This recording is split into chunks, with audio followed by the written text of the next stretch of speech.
Selamat datang di Kompas Bisnis bersama saya Glenis Oktania. Saudara Presiden Joko Widodo mengajak perusahaan-perusahaan sawit dalam negeri untuk segera hilirisasi, mulai dari mengolah menjadi biodiesel hingga kosmetik.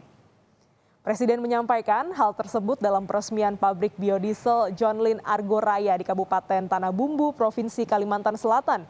Hilirisasi jadi fokus saat ini, terlebih Indonesia punya potensi CPO hingga 52 juta ton per tahunnya. Untuk biodiesel, Indonesia menargetkan tahun ini bisa memproduksi 9,2 juta kiloliter B30. Hilirisasi yang bisa mengolah sawit mentah menjadi barang setengah jadi maupun barang jadi akan jadi potensi besar untuk menambah kas negara. Terus-menerus akan kita dorong agar perusahaan-perusahaan di dalam negeri ini semuanya mengolah dari raw material, dari bahan mentah menjadi barang setengah jadi atau barang jadi. Pilihan untuk memperkuat industri biodiesel ini sangat-sangat strategis ke depan. Pertama, meningkatkan ketahanan energi kita,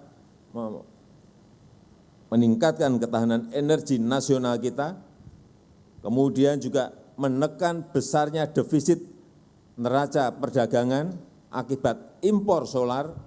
Artinya kalau kita sudah bisa memproduksi sendiri biodiesel di sini, dijadikan campuran menjadi solar, impor kita juga akan turun drastis.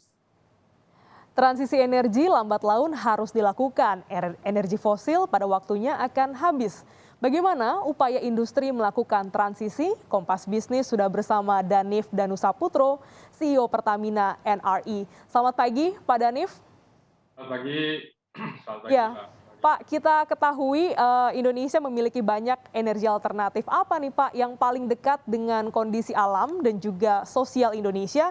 Dan apa sih Pak kendalanya untuk bisa mengeksplorasi ini?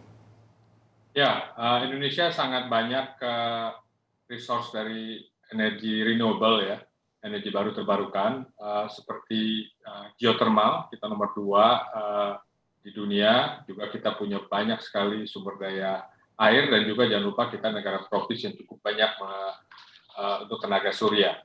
Untuk pengembangannya kita memang masih belum sesuai dengan potensi yang ada. Ada beberapa hal mungkin yang harus kita kembangkan gitu ya, dari sisi kemampuan teknis, support dari financing, dan juga yang tidak lupa adalah support dari sisi regulasi dan juga affirmative action dari pemerintah. Demikian.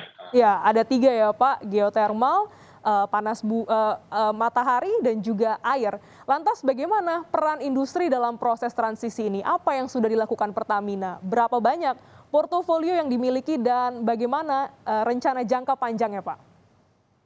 Oke.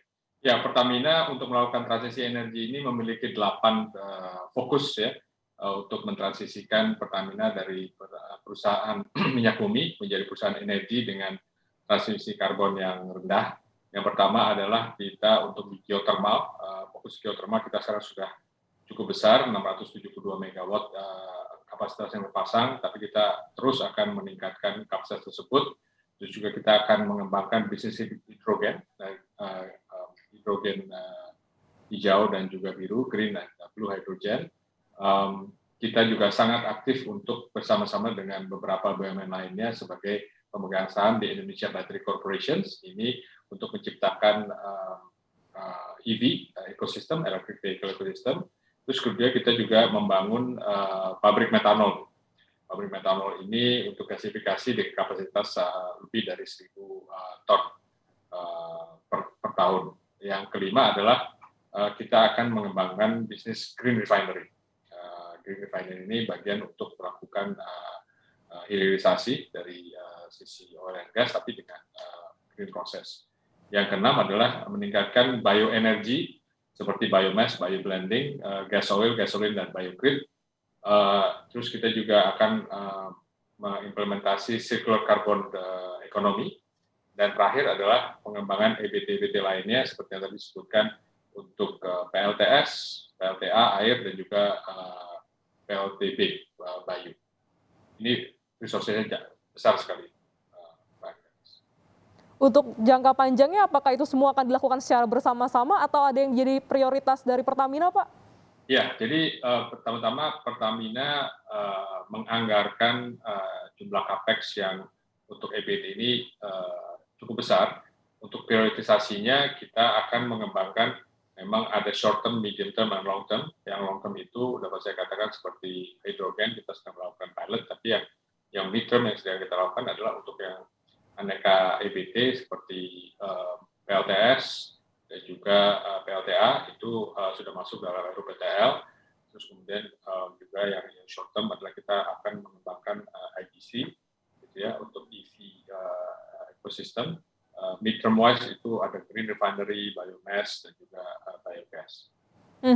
Pak, lantas apa yang harus dilakukan pemerintah nih Pak untuk bisa mendukung industri melakukan transisi energi ini?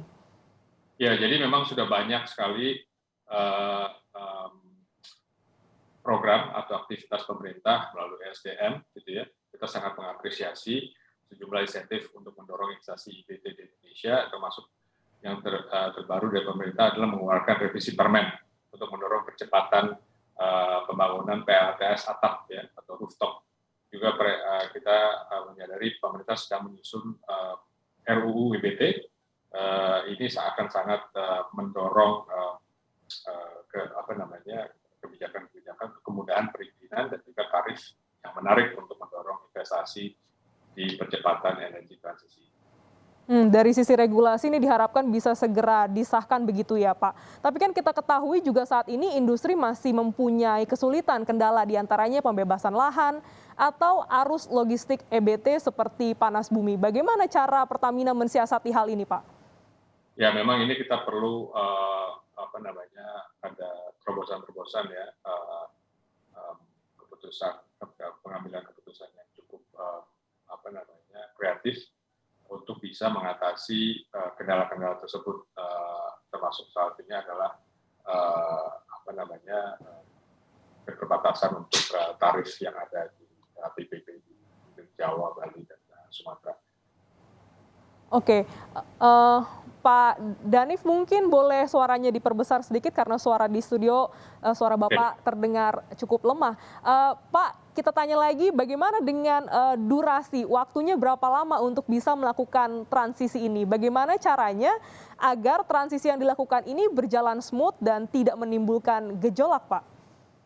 Ya, kita memiliki target, mudah-mudahan saya terkenal lebih baik ya.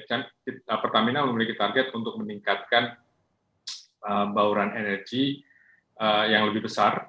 Sekarang kita masih sangat kecil, masih sekitar 1%, tapi kita akan mempunyai target untuk menjadi 17% di tahun 2030. Nah ini yang kita sudah memiliki tadi 8 fokus, ya, ada yang mid-term, ada yang short-term, mid-term, dan long-term. Jadi memang kita memiliki target untuk target tahunan dan juga 5 tahunan, tapi kita secara garis besar ingin mencapai 10 gigawatt dalam 5 tahun ke depan. Dan juga dari sisi bauran energi di Pertamina, implementasinya itu kita align dengan dari Grand Energy Nasional, di mana dari sisi negara Indonesia juga akan harus meningkatkan bauran energi EBT ke 23% di tahun 2026. Sekarang ini masih cuma 11%. Jadi ada target terdekat di 2030 ini bisa mengejar target hingga 17%, Pak. Kita tahu juga Indonesia ini menjadi negara yang gencar mengkampanyekan transisi energi dari fosil ke EBT. Sama halnya seperti Eropa, namun di Eropa ini terjadi krisis, Pak, krisis energi. Apa yang kita bisa pelajari dari mereka? Ya, ini mungkin suatu fenomena baru ya, di mana Eropa sudah lebih dari 50% memakai EBT, tapi terjadi energi krisis. Nah ini yang mungkin harus kita pelajari bersama-sama, bahwa untuk melakukan transisi energi itu tidak bisa terlalu sudden ya, bukan terlalu ekstrim gitu. Jadi mungkin di Indonesia harus ada energi transisi yang dimana yang kita tetap menekankan terhadap akses dari security energy dan juga akses dari energi tersebut, sehingga dapat dipastikan dan kita harapkan kita tidak akan mengalami hal yang terjadi sekarang di benua Eropa. Tentu Indonesia belajar banyak dari Eropa untuk transisi energi memerlukan waktu, ada juga fase-fase tertentu untuk kita bisa mempersiapkan diri benar-benar menggunakan energi terbarukan ini ya Pak. Terima kasih CEO Pertamina NRI, Danif Danusaputro yang telah bergabung di Kompas Bisnis pada pagi hari ini.